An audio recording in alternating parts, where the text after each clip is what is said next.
watching behind the scenes Divine Intimacy Radio, and just waiting for everybody to queue up. Pray that you're having a blessed Lent. The only thing I want to tell you about today is to go check out our events out on the SpiritualDirection.com webpage, SpiritualDirection.com/events.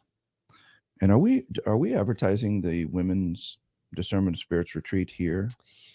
Yes, yes. The beds in the retreat center are filled, but Yeah. we still have more room for women and some, if they sleep in local hotels. Yeah. So she's got all the information there. So it's discernment of spirit, it's spiritual warfare and discernment of spirits, women's retreat here at our retreat center, Our Lady of Mount Carmel Retreat Center in Montgomery, Alabama. Yeah. And it's 20 minutes from a local airport, so it's easy to find, but Right. it's remote. It's beautiful. And you and I are going to co-teach that.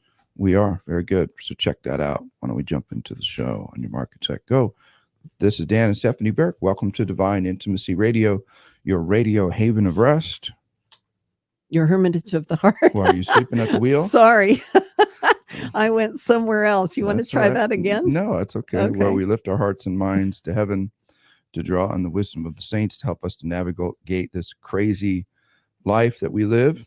And we have a question about someone who's struggling with where is God? Okay. So, where did it go? I can't see it. I can't even see it on there. It's what causes. What causes? Okay, here it is. Okay. Sorry, there's a lot of words on this page. Somebody get this woman some caffeine. Yeah, maybe. Okay. What causes the loss of the sense of God when living a sacramental life and avoiding sin? I've been wandering in the arid desert for decades, and I can't seem to encounter God in prayer. Okay, so let's do a little diagnosis. The loss of the sense of God. So when living a sacramental life and avoiding sin. So I think we can assume that her spiritual life is healthy. He or she is. Spiritual life is healthy, and that there's no problems there. That's often a problem with aridity. The absence of the perceived presence of God is called aridity, and it's often caused by neglect of spiritual disciplines or sin. What this person is indicating they're living a healthy, life of the faith. According to what they know, right? Yeah. Because, that requires a deeper conversation, but go ahead. Yeah, I mean, we can touch on that a little bit. One of the reasons in our spiritual direction program, the Heart of Christ School, that we require people to take a moral theology course, as an example, is because most Catholics don't know their moral theology. And so sometimes, and even, when people come for healing work, I think I asked you the other day, how many times did they come to you in prayer for healing and liberation, that sort of thing, and they discovered a sin that was unconfessed, that was serious? Mm-hmm. You said every time. Mm-hmm. So there's two issues there. There's an issue of awareness, and then there's an issue of understanding. Right. And so a lot of Catholics don't understand their Catholic moral teaching. Right. They don't know what an intrinsic evil was. When I met you, you thought contracepting was okay, and that's mm-hmm. actually a mortal sin. Mm-hmm. So that's just an example. So one, you got to make sure you understand the faith. We'll assume the best here, but yeah, and I think, to be clear, when we're talking about those that have come, regarding that question that you asked me about those that have come for healing and deliverance, when I say that, it's not generally like a big old sin, like they went and robbed a bank kind of thing. And they just remembered it. And it's like, oh, I had forgotten all about me robbing that bank at gunpoint when I was 15. Yeah. That's not generally it. It's generally some area of unforgiveness. That's the most common. But they would intellectually believe that they had forgiven. Mm-hmm. And people will sit there and say, I've done the work. I've done the work. I've forgiven. But through that process of discernment and going through it, it is incredible what the Lord reveals. Mm-hmm. And then you say, oh, no, I thought I had, but I'm still carrying that. Yeah. I'm still carrying that. Or there's this oh, but I was having this conversation and it was, I was, I was listening to the pain of another, and they didn't realize that they were engaging in gossip and detraction and calumny, because that's so things like this where people don't understand that when the Lord calls us to holiness, and when he calls us to be perfect as the Heavenly Father is perfect, we're talking down to the minutia of our behavior, not in a legalistic way, but in eradicating those bad habits, bad generational practices, or we were taught to behave this way, or everybody in our family acted this way, or whatever, that has kept us in a place where we're not free, where the Lord's grace is really just able to run with us, because we're holding on to something or some sort of baggage, right? Yeah. So what we're doing, as Stephanie and I are having this conversation, is if we had a person in front of us, we wouldn't just assume that, well, if they said, well, I don't have a sin problem, we wouldn't go, oh, that's great, moving on. We would say, well, what does that mean? What is sin? What's the difference between mortal and venial sin? Do you understand what intrinsic evil is? What do you struggle with? What do you struggle with? Where are your thoughts when you first wake up in the morning? Are they on your ex-husband, who, how he's ruined your life and your finances and your health? Okay, well then that's, not true forgiveness, right? So that would be one thing. And then it says, I've been wandering in the arid desert for decades. I can't seem to encounter God in prayer. So there's a couple of issues here. What kind of prayer? How are you praying? If you're practicing a discipline of mental prayer and you're not allowing distractions to take you away from it, and you're being faithful to it daily, and you've been doing that for years, and let's assume it's healthy. Under the guidance of a spiritual director. Right. Let's assume it's healthy. I can't seem to encounter God in prayer indicates a striving for something that's not your business to strive for. She'll say it nicer than me, but it's you're exiting out. You're saying, I want this feeling, and it's a dangerous thing. It's dangerous for a couple of reasons. One, the enemy could give it to you when you're striving for it. Or two, you could get frustrated or upset with God when it's not anything that he's promised us. And in fact, what may be happening to you, assuming all the best, is that in the later purgative stage, when you're past habitual mortal and venial sin, Say that again. When you're past habitual mortal and venial sin, that means you're not going to confession for the same thing over and over again, in near succession. And you've been praying for years, and your sacramental life is sound. What often the Lord will do, and it's where the realm of John of the Cross, is take you through a deeper kind of purgation, wherein he removes all sensory feelings that you would like, that are pleasurable, and he takes you into the desert. What's the desert like? The desert is called a desert because it's arid, it's dry, there's not a lot of life, there's not a lot of water, it's difficult, it's hard to find, what you need for your sustenance. But the reason he takes us into the desert is to purify our love, to teach us to come to a place of love where we're not expecting something back from him, because of course he's given us everything, and he owes us nothing. We desire the giver of the gifts, not the gifts themselves. But this question could indicate that opposite is happening, right? Or some combination thereof that's a little imbalanced. So the key is understanding, is finding a spiritual director who knows this transition from the purgative to the illuminative to help you dissect. I teach a course in the Avila Institute called Foundations of Prayer and Union with God, where I go into this transition in some depth. But you can also find the details in Ascent of Mount Carmel, John of the Cross book. I think it's book 2, chapter 13, in that realm of his writings too. But one key question is, do you desire to pray? And if you're in aridity and you desire to pray, that is and all the other things are good and right, then that's what we would call likely contemplative aridity. Could be. Yeah, it could be. Yeah. If the aridity causes you to move away from God and you don't desire to pray, that's rooted in something demonic or destructive. Yeah, oppressive, or something that needs to be rooted out in healing, or given over to a spiritual director to discern with you. The piece that I find interesting here is the word decades.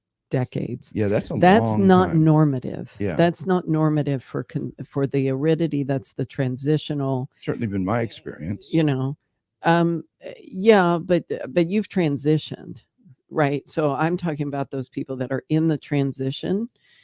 To be stuck for decades in aridity is not, it's not normative. It generally is after about a year or so of really deep prayer with a spiritual direction. They might have that for a while, but again, like it's really hard to diagnose this, not speaking to them. But that word decades is interesting. So, but you got to talk to your spiritual director. Yeah, I would do that. Okay. The other course that I teach that could help you is spiritual warfare and discernment of spirits. Yeah. That's especially if your aridity causes you to not want to pray or draw. That's an indicator of the bad spirits messing with you. If your prayer is a prayer of centering prayer, mindfulness, that's an issue too. Yeah. So it's just really requires a lot more conversation and diagnosis here. Okay. What's another question you want to tackle? The difference between life coaching and spiritual direction. It's an interesting issue that's becoming more and more common. A lot of psychologists are getting into the realm of life coaching. Influencers are getting into this area. Life coaching. Life coaching is about organizing yourself to optimize your humanity. I think that's probably a good way to say it. So learning how to be a better steward of your time, talents, and resources. And spiritual direction is about discerning God's will and understanding how to follow God's will. It's about the interior. It's about the interior life. And so, I wouldn't, I was going to say something and I realized I would kind of rule you out when I first lured you into giving spiritual direction to people. But you don't have to go to a school to be a director, but of course, if you have the charism with the school, that's the best, because you're backing up the calling of God with the formation you need to understand the interior life. But you're not going to get that kind of thing through a coaching school. For a life coach, yeah. Life coaching is one thing. Spiritual direction is another. Can they work very well in conjunction with each other? Sure. Yeah. Given that, if it's a really great life coach that's not focused on, the things of the world, right? Yeah. That they're actually truly Catholic, but they are two different things. Can they work together? Sure. Absolutely. And they should serve one another, because whatever you're being asked to do as a life coach shouldn't be working against your interior life. Right. But the most important thing is the salvation of your soul. Yeah. So it's well said. Okay. How about we go to a break? Oh, let's do that. Okay. We'll be right back. Okay. Last segment, surviving. Okay. 13 minutes on this one. I don't know how much. I was watching the time. We could do one more out of these questions. Yeah. So the next one we'll do is daily. Since let's stay on the spiritual stuff. Okay. Right now. Does daily mass attendance affect? Yeah. You ready? Yeah. Any market set go. This is Dan Stephanie Burke. Welcome back to Divine Intimacy Radio. We're talking about the interior life and questions about that. So I have one for you. You ready? Okay. How does daily mass attendance affect spiritual progress? I sometimes feel guilty when I don't go, given the relative availability of daily mass in my area, and even though I'm still praying daily. Okay. So there's a word right in that little tiny question that's super important, that needs to be rooted out. What's that? Guilty. I don't know. Maybe it's the good spirit saying, hey, no. The Lord does not invoke guilt. You don't think? He convicts. He does not condemn. Guilt is that's not of the Lord, especially because we're talking about daily mass. We're not talking about Sunday mass. Yeah. So it would be appropriate to feel extraordinarily bad if you were not going to Sunday mass and Right. you were not making those efforts This is a because, mortal you sin. know, I'm tired. You know, my kids have a soccer game. You know, I'd rather sit on my couch and eat chips and watch the football game. Okay, there is a problem, Yeah. right? That's one thing, and we need to get that rightly ordered. Daily mass is not required. It's just a beautiful, holy thing to do if it doesn't contradict your state of life. Yeah. Like if I was going to daily mass to the detriment of my relationship with my husband, and you know he was asking things of me and wanted good holy things, and I'm here to help him, but I'm like, you know, you got to hold on because I got to go to daily mass and I'll check you later, then that's not a rightly ordered thing. So but if all those things are good and we're being called to daily mass, the way it affects us is because of who we're going to see. We're going to see Jesus. Mhm. Okay.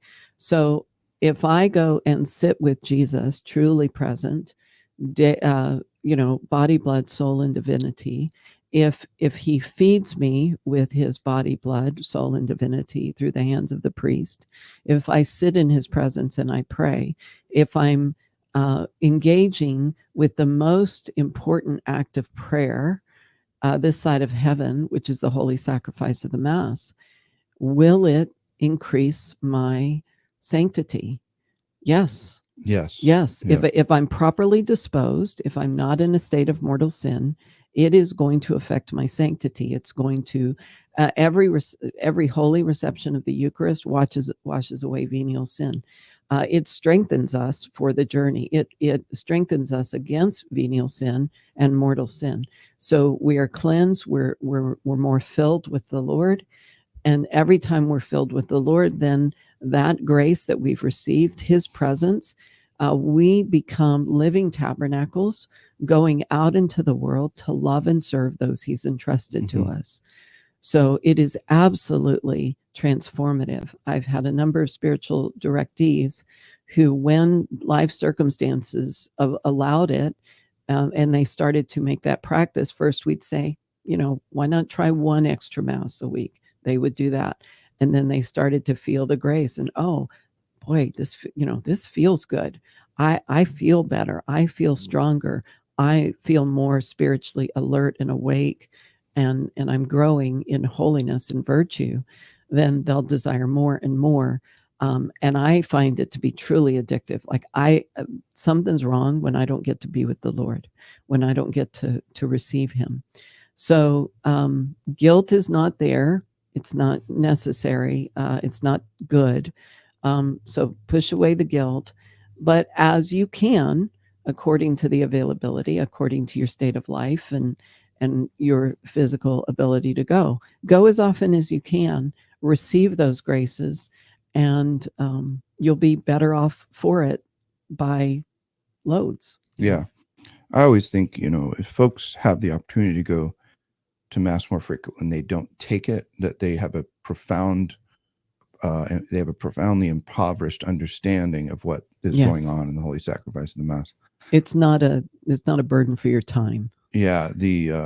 Every time somebody has habitual sin that I come in contact, specifically serious sin, you know, the first thing I'm going to do is say frequent confession, frequent Eucharist. Those are the greatest sources of grace this side of heaven to help us to grow spiritually. So, okay, there you go. Next question. Okay, you can ask that one. Okay. What if you are separated because your spouse was leading you to sin and have grown stronger in your faith apart?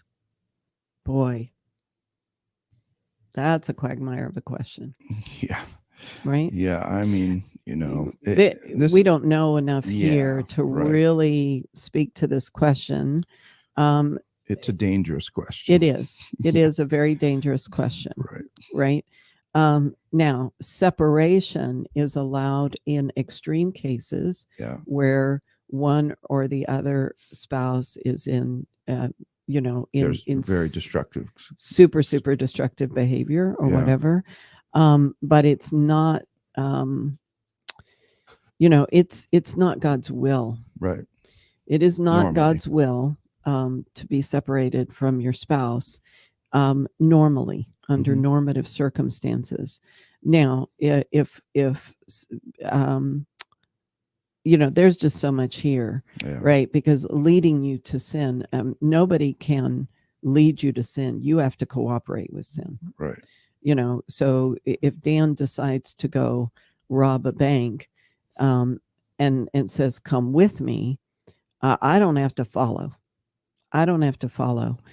And so if I'm not strong enough in my own spiritual practices that I'm capitulating to sin, that's then I need to get right with the Lord. Both spouses need to be right with the Lord. And what I would say is, you need to come to a marriage retreat. Yeah. But together or separately, because we've even had, we did have one woman, she said, my husband can't make it. Can I come alone? And it's not normative, but we said, sure. And it affected her so much. The next year she was there with her husband.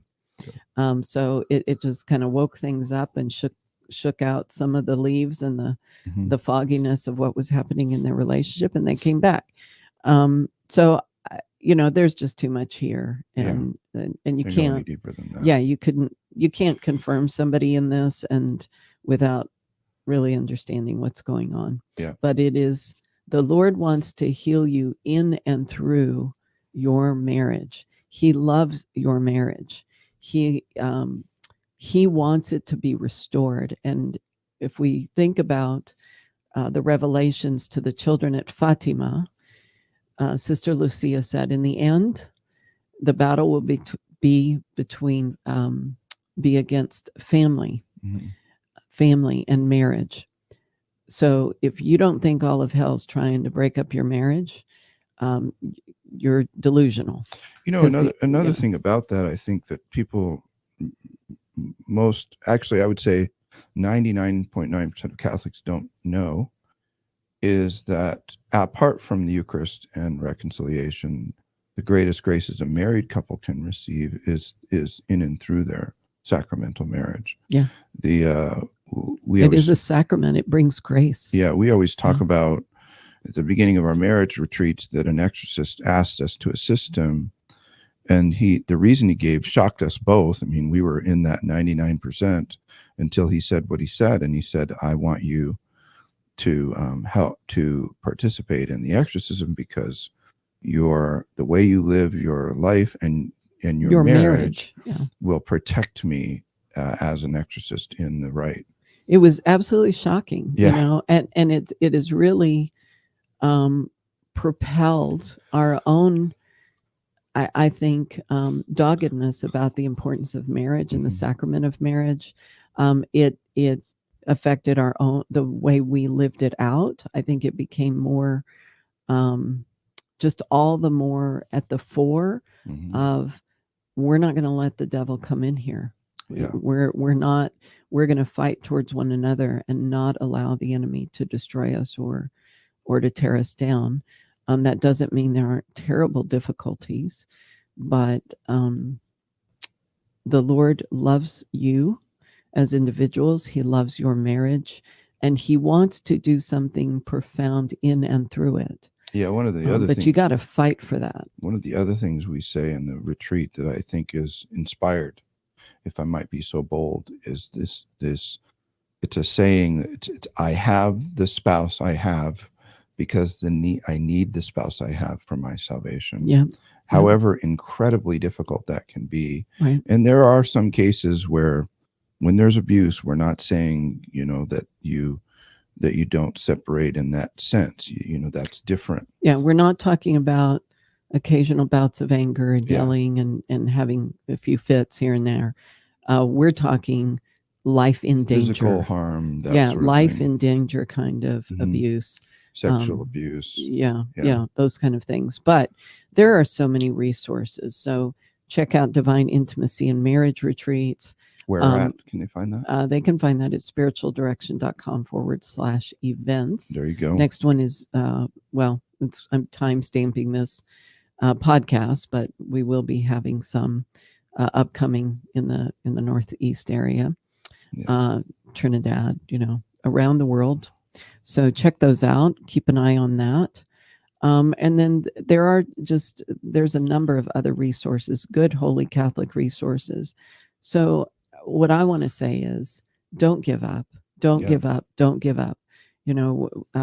We've had people come through here and where the one spouse wasn't cooperating, but the other was, and they received profound healing, went back. We continued to coach and work with them. And they are now, after almost 2 years, reconciled. The divorce proceeding was stopped, and they're planning on attending a marriage retreat coming up. Yeah. And all of heaven is rejoicing. Yeah. And their children will now witness what it means when you hit a trial. You don't give up and run. Yeah. You find a way through because you made a vow to God and each other, and you believe in the power of God to heal and restore. And even divorce is no point of no return. We know several couples who have actually divorced and then remarried, which is a beautiful thing to hear about. When we're all broken, we're all humans trying to figure things out, and we often don't do the right thing. But God be praised, we have a God of forgiveness, of healing. And there's always a road. There's always a way to follow him. And we just need to say yes. And he'll help us to figure that out and cry out to him. So we're grateful to have you with us on Divine Intimacy Radio. We're grateful to EWTN for allowing us to air this show on their networks all over the United States and the world. And we're grateful to you for listening and supporting us.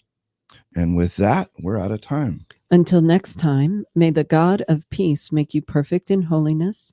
May he preserve you whole and entire, spirit, soul, and body, irreproachable at the coming of our Lord Jesus Christ. Amen. Amen.